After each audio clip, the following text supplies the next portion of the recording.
जब आप आरटीजीएस को साक्षात्कार देने जाते हो महाराज, तो उस समय आप पर कई प्रकार के प्रश्नों की बौछार की जाती है और उन प्रश्नों का आपको सटीक उत्तर देना पड़ता है। नॉर्मल प्रश्न पूछते हैं। अगर आपसे पूछ लिया जाए कि महाराज ये बताओ हवन क्या है, आपने बहुत सारे हवन किए होंगे, लेकिन हवन का अर्थ क्या है ये हमें बताइए, तो बंदा कन्फ्यूज हो जाता है महाराज। तो अब वहाँ पर हमको कैसे अपना प्रेजेंटेशन रखना है, कैसे अपना आकलन कराना है कि हम श्रेष्ठ हैं और हमको सारी चीज़ें आती हैं महाराज।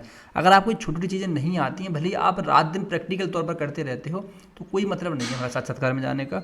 तो हम ऐसे बताना है जैसे आज मैं आपको बता रहा हूँ। ध्यान रखना, यह वीडियो बहुत अच्छा है, पूरा ध्यान से सुनना है। आप चाहो तो कैप्शन वो हिंदी वाला खोल लेना, जैसे लिख लिख के आता रहेगा वीडियो के ऊपर, ज़्यादा अच्छा रहेगा महाराज। देखो, अगर आपसे पूछ लिया जाए महाराज कि ये बताओ प्रभु यज्ञ क्या है, तो हमको कहना है प्रभु या श्रीमान जी, हवन कुंड में अग्नि को माध्यम बनाकर ईश्वर की उपासना करने की जो प्रक्रिया होती है उसे हम यज्ञ कहते हैं।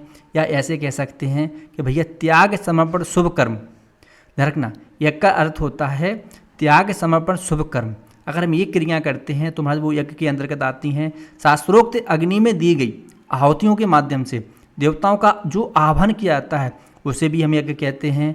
कहने का मतलब है हवन भी यज्ञ का महत्वपूर्ण अंग माना गया है। अगर ये तो चलो ठीक है महाराज, अगर आपसे ये पूछ लिया जाए कि ये बताइए महाराज श्रीमान जी, आखिर में क्या है हवन और यज्ञ में अंतर, ये हमें बताइए कि हवन क्या है यज्ञ क्या है, तो आपको ऐसे बताना है कि प्रभु कि श्रीमान जी, हमारे धर्म में यानी कि सनातन परंपरा में हवन अथवा यज्ञ एक महत्वपूर्ण धार्मिक वैदिक परंपरा का अंग है। इनके बिना अधिकांश मांगलिक कार्य पूर्ण नहीं होते हैं। किसी भी मांगलिक कार्य में शुद्धिकरण और भगवान के आह्वान के लिए हवन या यज्ञ आयोजन करना बहुत आवश्यक है। ऐसी विधियां करना चाहिए। हवन इत्यादि में प्रज्वलित की जाने वाली अग्नि मनुष्य के जीवन में विशेष लाभकारी होती है। हम ऐसे भी बोल सकते हैं, कहने का मतलब ये है कि धार्मिक मान्यताओं के अनुसार हवन या यज्ञ के आयोजन से देवताओं को आहुति प्रदान की जाती है, जिससे वह प्रसन्न होकर साधकों की सभी मनोकामनाएं पूर्ण कर देते हैं। इसलिए आपने देखा होगा कि किसी भी महत्वपूर्ण कार्य में आपने अपने घर में ही देखा होगा महाराज, किसी भी महत्वपूर्ण कार्य हो, जैसे सूर्य संस्कार हो, विवाह हो, गृह प्रवेश हो, उपनयन संस्कार हो, नानादि अनादि प्रकार की चीज़ें महाराज जो हम धार्मिक क्रियाएं करते हैं उसमें हवन करना बहुत आवश्यक है। कहने का मतलब है हवन और यज्ञ में एक बहुत बड़ा अंतर भी है, हम ऐसे समझ सकते हैं। अगर आपसे यही प्रश्न मैं पूछ लूँ महाराज, या वहाँ पर आपसे अगर पूछ लिया कि ये बताओ हवन और यज्ञ में सबसे बड़ा अंतर क्या है, या फिर अंतर क्या है सामान्य तरीके से हमको बता दीजिए, तो महाराज आप बता सकते हो, उनसे कह सकते हो कि शास्त्रों के अनुसार संस्कृत के यज्ञ धातु से यज्ञ शब्द बना है। जिस स्थल पर देवताओं का आवाहन पूजन द्वारा उनको अग्निमुख से वस्तु प्रदान की जाती है उसे हम यज्ञ कहते हैं। या फिर समदान प्रदान की जाती हैं। यज्ञ के लिए सर्वप्रथम भूमि पूजन करके मंडप का निर्माण किया जाता है। फिर सभी दिशाओं में निर्धारित देवताओं का आह्वान पूजन किया जाता है। फिर अग्निदेव की स्थापना करके वस्तु प्रदान की जाती है, उसे हम महाराज हवन कहते हैं। ध्यान रखना, दोनों में अंतर आपको पता होना चाहिए। फिर अग्निदेव की स्थापना करके वस्तु प्रदान की जाती है, उसे हम हवन कहते हैं। हवन के माध्यम से ही मानव देवताओं को प्रसन्न करते हैं और मनोवांछित फल प्राप्त करते हैं। देखो महाराज, आपने पढ़े होंगे कि यज्ञ कितने प्रकार के होते हैं। तो सामान्यतः दैनिक जीवन में जो हम यज्ञ करते हैं वो 5 प्रकार के होते हैं, जो कि सभी जानते हैं। मैंने कई बार इस पर वीडियो भी बनाया महाराज। अगर हम देखें यज्ञों में हमारे पंच यज्ञों का क्या महत्व है या पंच यज्ञ क्या है, तो ये भी आपको पता होना चाहिए। तो शास्त्रों में 5 प्रकार के यज्ञ का वर्णन मिलता है। मैंने कई बार बताया है कि यजुर्वेद संहिता से आपको ये पंच महायज्ञों का वर्णन मिलता है शतपथ ब्राह्मण से। मैंने कई बार वीडियो भी बनाया है महाराज। देखो प्रभु, शास्त्रों में 5 प्रकार के यज्ञ का जो वर्णन है, तो एक है ब्रह्म यज्ञ, जिसमें हम क्या करते हैं, जिसमें ईश्वर या इष्ट देवताओं की उपासना की जाती है। और दूसरा है देव यज्ञ, जिसमें देव पूजा और अग्निहोत्र कर्म किया जाता है। अच्छा, तीसरा क्या है, तीसरा है पितृयज्ञ, जिसमें श्राद्ध कर्म किए जाते हैं। और चौथा है वैष्णदेव यज्ञ महाराज, जिसमें प्राणियों को अन्न जल प्रदान किया जाता है। और 5वां है अतिथि यज्ञ, जैसे हम निर्यज्ञ भी कहते हैं, जिसमें हम महाराज क्या करते हैं, आपको पता है कि मेहमानों की सेवा करते हैं, उनको संतुष्ट करते हैं और उनके सेवा के द्वारा जो फल प्राप्त होता है वो महाराज तीर्थ से भी कम नहीं होता है। ध्यान रखना, बड़ा इंपॉर्टेंट है। सामाजिक जीवन में आपको अतिथि यज्ञ जरूर करना चाहिए। कहने का तात्पर्य ये कि अतिथियों को सम्मान करना चाहिए, उनको देवताओं के समान हमें संतुष्ट करना चाहिए।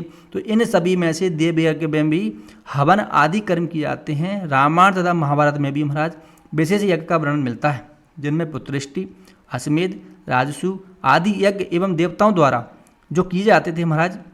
देखो हम अगर आप अपने जीवन में देखें तो नवरात्रि के अष्टमी या नवमी तिथि के दिन भी हवन का विशेष महत्व बताया गया। हम लोग करते हैं महाराज, कई लोग तो महाराज 9 दिन करते हैं। ठीक है प्रभु, चलो ये तो हो गया हमारे नॉर्मल हवन यज्ञ में अंतर। अगर हम आपसे ये पूछ लें कि हवन अथवा यज्ञ का धार्मिक महत्व क्या है, देखो प्रभु ये आपको जरूर पता होना चाहिए। 2 महत्व होते हैं, एक धार्मिक होता है और एक वैज्ञानिक महत्व होता है। धार्मिक महत्व महाराज मैं इसलिए बोल रहा हूँ जिससे आपकी आस्था जुड़ी होती है, और वैज्ञानिक महत्व मैं इसलिए बोल रहा हूँ क्योंकि आज की जो युवा पीढ़ी महाराज वो नहीं समझती जब तक उनको कोई फायदा नजर नहीं आएगा। तो वातावरण की दृष्टि से देखा जाए महाराज तो यज्ञ भी बड़े महत्वपूर्ण है। देखो अगर मैं आपसे पूछ लूँ कि हवन अथवा यज्ञ का धार्मिक महत्व क्या है बताइए, अगर साक्षात्कार में आपसे ऐसा पूछ लिया जाए तो महाराज आपको कैसे बताना है, इस पर ध्यान रखना। आज जो मैं बोल रहा हूँ वो ध्यान से सुनना है बिल्कुल। हवन और यज्ञ की वैदिक परंपरा, इसका उल्लेख हमें कहाँ मिलता है, रामायण एवं महाभारत में भी इसका विस्तार पूर्वक वर्णन किया गया है। जब अयोध्या के चक्रवर्ती राजा यानी कि भगवान के पिताजी की बात हो रही है, भगवान श्री राम जी के पिता दशरथ जी को जब संतान प्राप्त नहीं हो रही थी तब उन्होंने इसके लिए पुत्रष्टि यज्ञ किया। देखो महाराज एक बात बताऊँ मैं आपको, भगवान श्री राम का जन्म भी यज्ञ के लिए ही हुआ था। देखो विश्वामित्र जी क्यों ले गए थे उनको, यज्ञ में बाधा उत्पन्न करने वाले असुरों को नाश करने के लिए। ठीक है, इसके बाद जब उन्होंने रावण पर चढ़ाई करी महाराज, उसके पहले उन्होंने हवन यज्ञ किया कि नहीं किया महाराज। भगवान श्री राम का जन्म स्वयं हवन यज्ञ के द्वारा ही हुआ था। तो यज्ञ का हमारे जीवन में बड़ा संबंध रहता है, क्योंकि यज्ञ से ही वृष्टि होती है और वृष्टि से महाराज अन्न उत्पन्न होता है, वो अन्न से क्या होता है प्रभु, हमारा जीवन चलता है। तो ऐसे हम समझ सकते हैं महाराज।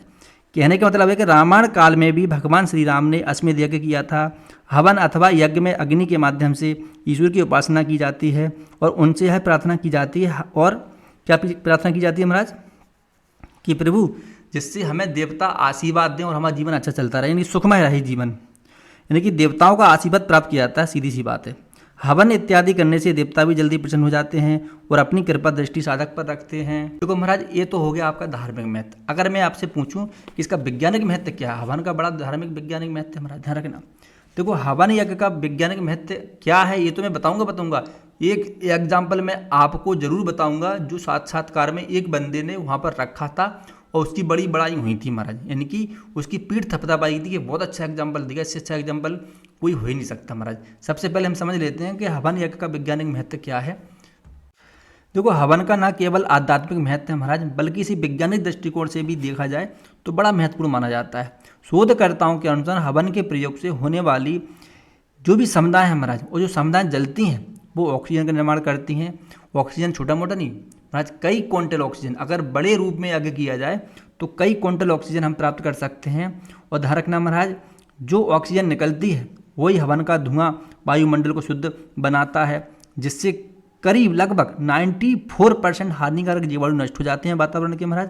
और वैज्ञानिकों ने भी हवन शोध करते हुए यह बताया था कि आम की लकड़ी से फार्मिक एल्डिहाइड नामक गैस उत्पन्न होती है, जिससे खतरनाक जीवाणु वातावरण से नष्ट हो जाते हैं। और वही सारा धुआं बाहर निकल जाने पर भी 24 घंटे तक जगह वातावरण में शुद्धता बनी रहती है और साफ हवा व्यक्ति को प्राप्त होती है।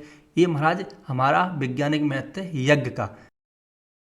पर आज समुदाय की सामग्री अगर हम देखें हमारा, तो सभी में अत्यधिक महंगाई के कारण किफ़ायत करनी पड़ती है, यानी कि अब लोभ हो गया हमारा। लोभ क्या, गरीबी है हमारा, पैसा नहीं है, कहाँ से इतना ज़्यादा पैसा लाएंगे, समुदाय इकट्ठी नहीं कर सकते।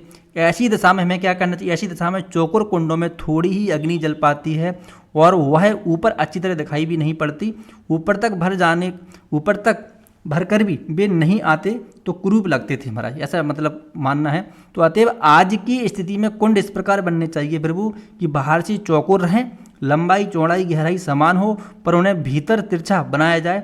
लंबाई चौड़ाई 24-24 अंगुल हो तो ज़्यादा अच्छा है महाराज। देखो गहराई भी अंगुल तो रखना चाहिए, पर उसमें तिरछापन इस तरह देना चाहिए कि, क्यों देना चाहिए तिरछापन, इसलिए कि देखो 6-6 अंगुल लंबा चौड़ा वो रह जाए, जिससे समुदाय उसमें अच्छे से भर जाए।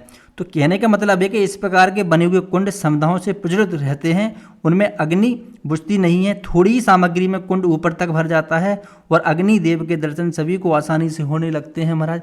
ये इसका कारण है। आज एक बार बताऊँ मैं, अगर आपको 50 अथवा 100 आहुति देनी हो तो कोनी से कनिष्ठ तक के माप का 1 फुट 3 इंच का कुंड बनाना बहुत आवश्यक है।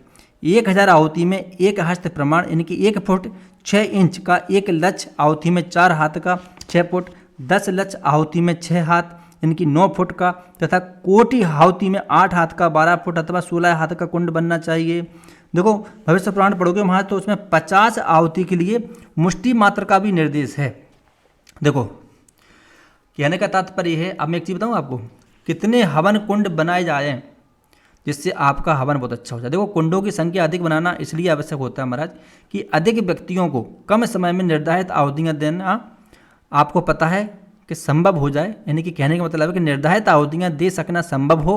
एक ही कुंड हो तो एक बार में 9 व्यक्ति बैठते हैं। यदि एक ही कुंड होता है तो पूर्व दिशा में वेदी पर एक कलश की स्थापना होने से शेष 3 दिशाओं में ही याज्ञिक यानी कि यज्ञकर्ता बैठते हैं। प्रत्येक दिशा में 3 व्यक्ति एक बार में बैठ सकते हैं। यदि कुंडों की संख्या 5 है तो प्रमुख कुंड को छोड़कर शेष 4 पर 12-12 व्यक्ति भी बैठाए जा सकते हैं। आप बैठ सकते हो महाराज। संख्या कम हो तो चारों दिशाओं में उसी हिसाब से 4-4 बैठा दो तो आपका कारण पूर्ण किया जा सकता है। इनकी आप हवन अच्छे से कर सकते हो। यही क्रम 9 कुंडों की यज्ञशाला में रह सकता है। प्रमुख कुंड पर 9 और शेष पर 8 यानी कि 12 × 8 करोगे महाराज, यानी कि 96 + 9 कर दो तो 105 व्यक्ति एक बार में बैठ सकते हैं। संख्या कम हो तो कुंडों पर उन्हें कम बैठाया जा सकता है। अगर कुंड बड़ा हो तो ज़्यादा भी बैठ सकते हैं, ऐसी कोई दिक्कत नहीं है महाराज। ठीक है, अगर मैं आपसे पूछूं कि ये बताओ यज्ञ वृक्ष कौन कौन से हैं तो इसका उत्तर भी आपको पता होना चाहिए। देखो महाराज, समी, पलाश, बरगद, अगाड़ा, अशथु, औडंबुर, बुल्ब यानी कि बिल्व जैसे हम लोग बोलते हैं, चंदन, सरल, साल, देवदार और खदीर, ये आपके यज्ञ वृक्ष के अंतर्गत महाराज आते हैं। ठीक है प्रभु, तो एक वीडियो था, ये 11 मिनट 50 सेकंड के लगभग है। यह आपको ध्यान से सुनना चाहिए और मैं फिर से कहूँगा कैप्शन हिंदी में कर लेना, जिससे मैं जो बोल रहा हूँ वो लिखित रूप में आपकी वीडियो के सामने महाराज आ जाए। वो सेटिंग आप लोग कर लो तो आपको ज़्यादा सरल रूप में आपको सीखने को मिलेगा। अब मैं फिर से कहना चाहता हूँ, जो हमसे क्लास लेना चाहता है कंटिन्यू, बहुत अच्छी समझना चाहता है, वो एक जिस नंबर पर कॉल करके ज्वाइनिंग ले सकता है। आपकी तैयारी सचत करके हम गारंटी के साथ कराएंगे महाराज। 100% आपको ज्वाइन होने से इंडियन आर्मी में कोई नहीं रोक सकता है अगर आप बुंदेलखंड के लिए ज्वाइन करते हो। ये वीडियो आपको कैसा लगा कमेंट जरूर करना। जय हिंद, वंदे मातरम।